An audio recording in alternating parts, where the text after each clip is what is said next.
I'm thrilled to introduce Ronda Carnegie, Chief Innovation Officer of the Female Quotient, leading the business of equality practice. And Ronda played a big role in building the TED brand also. We're talking about rethinking the purpose of corporate policy, and how leaders can use this moment as an opportunity to enact policies that create the next wave of inclusive workplaces, ones where everyone can thrive amidst these global conditions that we're now living in, with a wonderful panel, Marianna, Ofosu, and also Alexandra at Lebenthal. So Ronda, hi, great to see you. And I'll Great to see you. Thank you, Julia. So great to see you, and so great to have such a wonderful panel on such an important, really topic right now. So I think I see Marianna, Alexandra. I'm not quite sure. I want to make sure there you are. Hello, hello, hello. Good to see you. Is everyone's microphone working well? I think so. Great. Well, as was shared, I'm Ronda Carnegie, Chief Innovation Officer of the Female Quotient, and leading the business practice of equality, which is really an interesting time now as we're rethinking the purpose of corporate policy. It's really, as we think about innovation, I think those of us who are thinking about this space are always thinking about opportunities to leapfrog. Like, what are those catalytic moments for change that are going to allow us to rethink policy? So let's jump into the conversation. And, for those people who are joining us to understand sort of the listening ear that we're listening to this or leading this topic of rethinking of purpose in corporate policy. And Alexandra, I'll just start off with you to have you introduce yourself and tell the audience a little bit about you and, what fires you up about this topic before we go into the conversation questions. Great, thank you. I'm Alexandra Lebenthal. I'm a senior advisor with Houlihan Lokey, which I joined back in September. And I joined to build an initiative around female-led companies, mid-market, late-stage growth companies that are really at the point of needing significant banking and advisory services. So I'm incredibly passionate, hopefully I will convey that during this panel, about really the opportunity to create business opportunities around issues that people are facing, but I think always looking at it in terms of, is there an opportunity to create a business, to generate revenue, to give someone the understanding that it's in their vested interest to do something that might be looked at as just, corporate policy. Yeah, great. Yeah, just really understanding how to get out in front of it, I think. Yeah, and Marianna, am I pronouncing your name correctly? Such a beautiful name. That sounds good. Yeah. So tell us a little bit about yourself and how you feel connected to this topic and what fires you up about it. So I recently finished a stint as an executive officer of a publicly listed company. That was an Asia-based unicorn with offices in Europe, here, and in throughout Asian countries, and was the senior most woman of the executive team. I reported to the board of directors and was also the only woman of color on the board. So prior to that, I was a corporate governance and M&A lawyer at Wachtell Lipton, where I authored the firm's corporate governance guide, which focused on the issues of diversity, inclusion, it focused on how it is that boards and executives should make decisions about leadership at the very top. So this issue is sort of very stimulating to me intellectually. I'm also very interested in the policy environment right now, which I think is really structuring and framing the corporate policy landscape on issues of diversity. So I'm looking forward to talking about that. That's great. Well, let's jump right in. And Marianna, let's, as we think about the questions about why now, obviously, as we're thinking about the pandemic and people are talking about resilience, rebooting, new ways of working, the future of work, and then obviously also a lot of the very, very important discussions around diversity and inclusion and belonging. But why now do you think is a perfect time to rethink this? Where is the opening for this conversation? Well, I think, corporate policies on diversity have to be framed in sort of the current ecosystem, which is very exciting. I think it's pretty extraordinary for people who have been paying attention to this, both sort of in the negative aspects of what's happened to women in the workplace in 2020, but also in terms of the kind of macro level opportunities. And I think it's also going to be quite messy over the course of the next, several years as we try to take advantage of these opportunities. So like, what are the sort of elements of the dynamics here, right? So like ESG has been catapulted into has exploded as an asset class for investors, both in the public and private sectors, right? And this explosion is perceived as kind of leading the kind of E in the ESG as in climate. But in truth, I think that it also is providing a really strong opportunity to reinforce the kind of financial case for diversity. And that I think is sort of the clincher of the, as one of the panelists yesterday said, taking this kind of moment and transforming it into a movement. Second, the Biden administration and various state and local regulators are taking really sort of pretty unprecedented steps in advancing the diversity agenda. Everybody talks about the new NASDAQ listing rules, but I think that's just sort of the tip of the iceberg. And it's not even the pointy tip of the iceberg. The pointy tip of the iceberg is what's happening at the SEC. A new ESG unit has been created. And the acting chairwoman is sort of talking about increasing the disclosure obligation and disclosure rules on diversity, both racial and gender. There are countless examples of more than a dozen states that are mandating disclosure requirements of various types, and as well as quotas. California quotas, New York mandates for disclosures. There's a bill in front of the US Congress, which has passed the House, which is now pending in the Senate. So, to those of you who are into lobbying, I would call, Susan Collins, Murkowski, and probably Manchin to see whether you can push that bill through.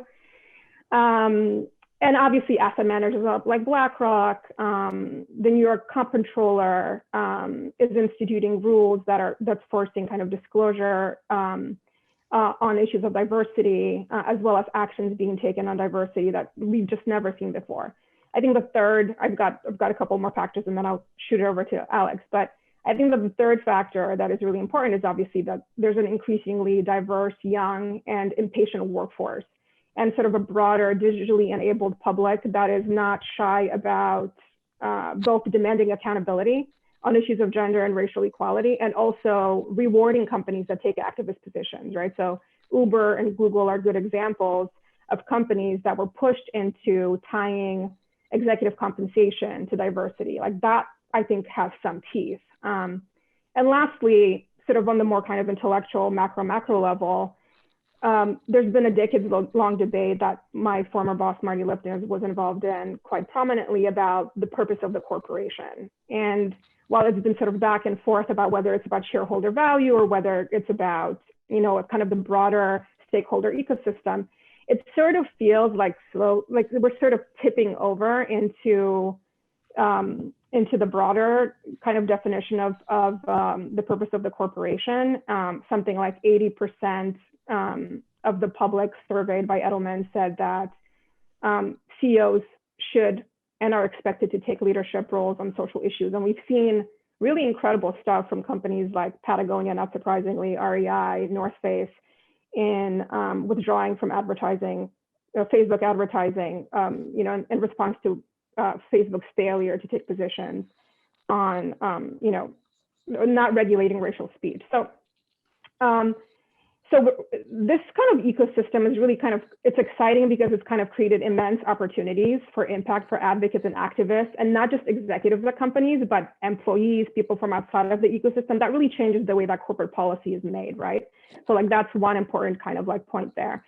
And then secondly, I think it's going to be messy for a couple of reasons. So because there's so much heightened regulatory attention, I'm sort of a little worried that what's going to happen is that businesses may sort of talk about how diversity is sort of an important part of business, but in reality, they're going to be viewing it through the prism of risk, regulatory and reputational, and will sort of, focus their attention on compliance rather than true cultural transformation.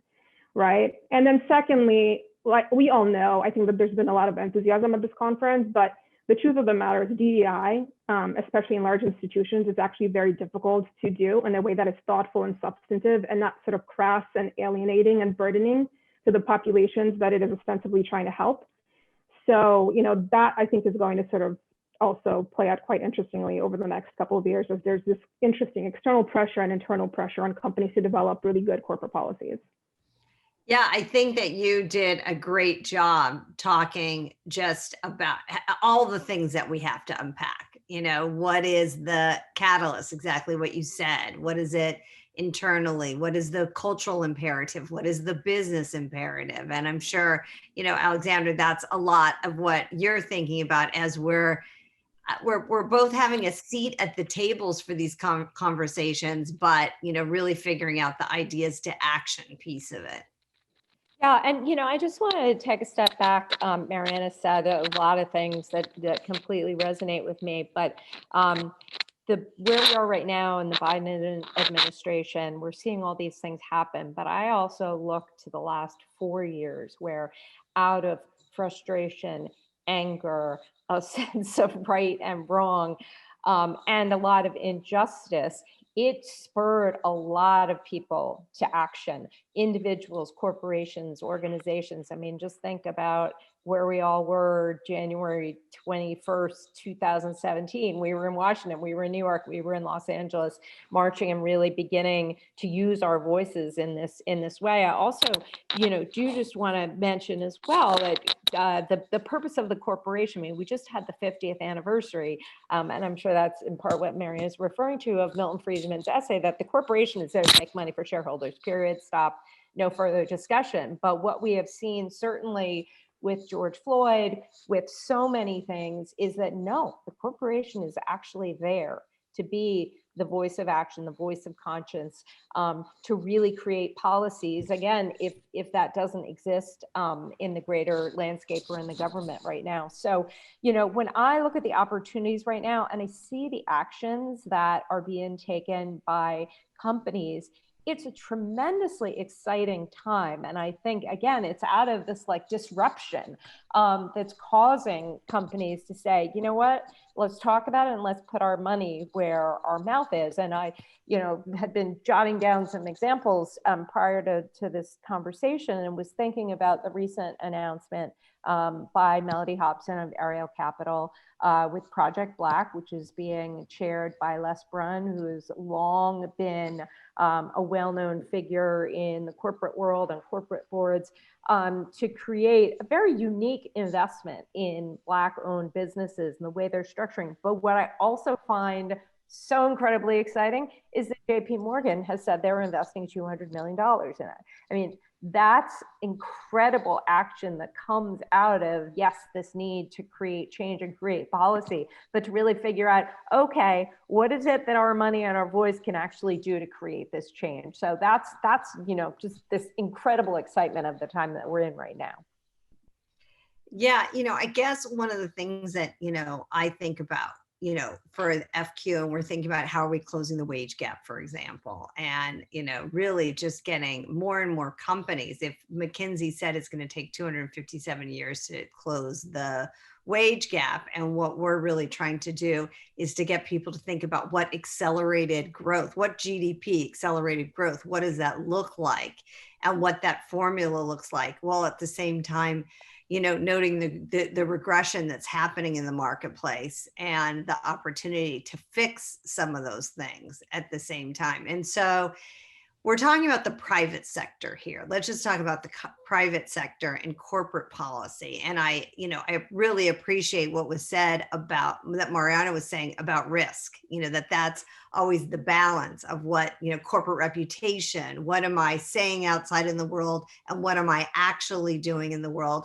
And is, for corporations, typically, is it safe for me to walk outside? Like how much exposure can I really take to this? And just, Alexandra, just, hearing your thought, and then also Marianna too, about, there is always this parachute that you see in the private sector in terms of having catalysts to move them forward, but, truly making it a movement happen? I think that's a really good observation because look, we all have our own personal passions and want to be outspoken. And then, like, I know I've had experiences, I'm sure we all have, of thinking, oh, is it okay to actually express how I fully feel? It may have an effect on this account or this opportunity. And it's really unfortunate that we have to think that way. But I think what we are seeing is whether it's someone like Jamie Dimon or whether it's any large company out there, they are actually now setting the example of saying, no, it actually is okay. This is our business. This is a part of our core values of who we are as a company. And if you don't agree with us, you don't have to do business with this, because there are plenty of people that do believe in progressing and focusing on diversity that are going to continue to do business with us. And I think that's a really exciting time for us to be in. Yeah, I think it's great that it is table stakes today. I think that's, really important. And so Marianna, like, yeah, as we move things forward, we talked a little bit about the catalytic action. I would say in many of the companies that I'm dealing with, you have this, the sense from leadership that they want to be conscious leaders. I don't know that the people in the company are feeling it. And I think that that's a little bit about what you're saying. Like, are those policies getting to me? I was just reading an article in Harvard Business Review that middle management is the most unhappy they've ever been. So it's like, what are we doing? Yeah, I think, as with any policy that has any chance of success, I think there needs to be sincere, authentic, and integrated leadership and tone at the top that has to be conveyed really effectively into sort of the middle ranks. But my concern is sort of that even at the very top, there's a little bit of a need to internalize certainly issues of diversity and gender diversity a little bit better. I think a few years ago was something like 50% of executives answered a PwC survey. And I know all of this because I used to write about it. So I'm not just coming up with it off of the top of my head. But something like more than 50% of directors didn't think that diversity actually improved performance. And this is despite the fact that there are extensive studies to show correlation, if not causation, correlation, between diversity and performance, and also the fact that less diverse companies are much more exposed to corporate governance risks, right? So yes, I think middle management, certainly all employees across the company should sort of internalize the issue. But I think if I were starting the project of sort of formulating the corporate policy from start now, I would say the people who need to spend the most time, they need to do a weekend on this and to figure out how to internalize it, are the boards of directors and leaders and the C-suite, so that they can really kind of get a real sense of, the business and the sort of the business incentives here. Because employees can tell when it's just a veneer. They can tell. I certainly have been in contexts where there was somebody who headed the diversity department, and there were fireside chats and all that stuff, but there was a clear lack of recognition that this was a major issue at the very, very top, and we all knew it. So it undermines the trust, I think, and obviously the incentives of people, at various levels of the company, if there isn't a sincerity at the very top.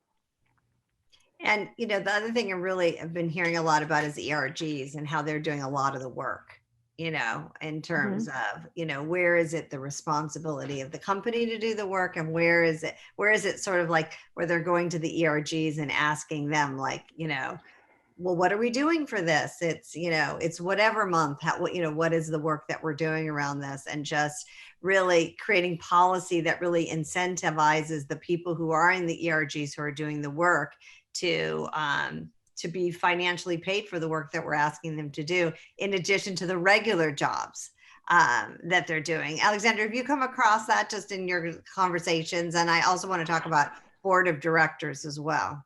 Well, I nodded before with emphasis, because as much as it is wonderful that we have International Women's Day, and I was just reading an article on it today, I get so distressed or depressed when I see March 8th we'll turn the McDonald's M upside down. It's a W. Or I saw the Shell, it changes to shale oil.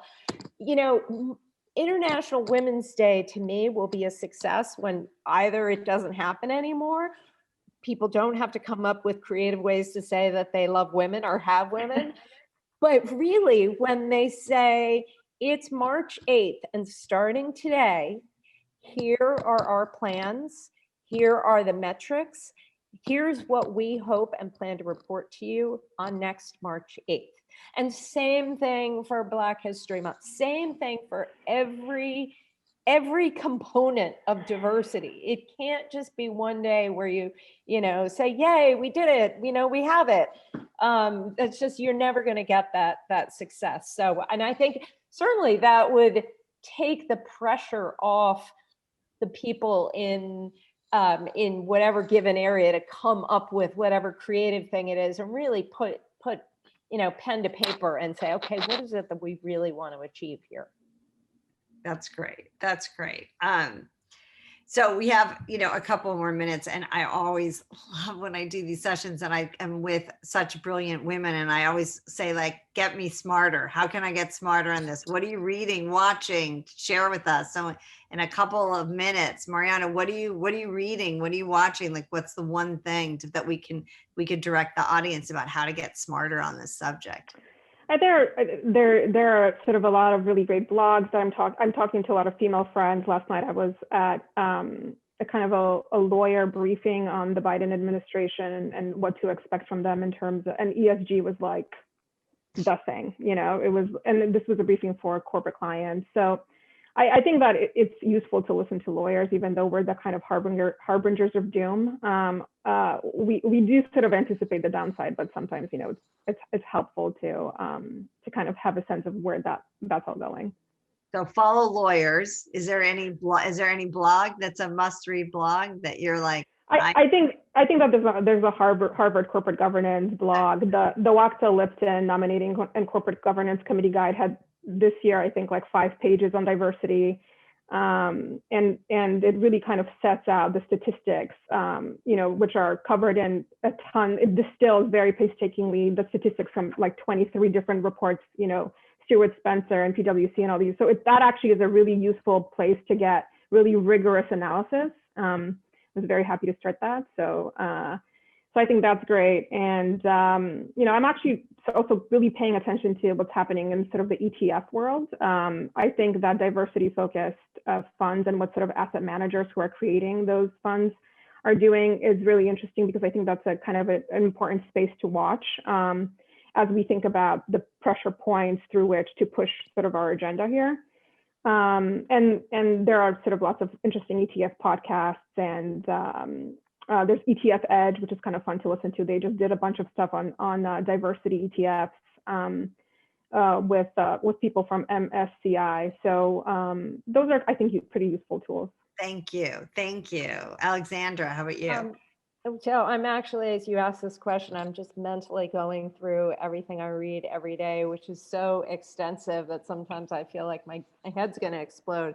But, getting back to, I guess, a little bit of what my daily focus is, which is to, try and work with and look for the next women-led company that's really growing. I'm constantly every day looking at a number of different emails and from different newspapers and magazines that are reporting on companies that are being created, that are raising capital, that are going public, what have you, that led by diverse founders, that I think are really changing the landscape of any number of industries. So it's kind of, I don't know that I can necessarily pick one thing per se, but it's also tremendously exciting because you're really seeing how these companies, and this goes back to, I guess, 2 panels ago, the access to capital that's being provided is really making such a difference in these companies, because otherwise they wouldn't be getting that capital to grow if there weren't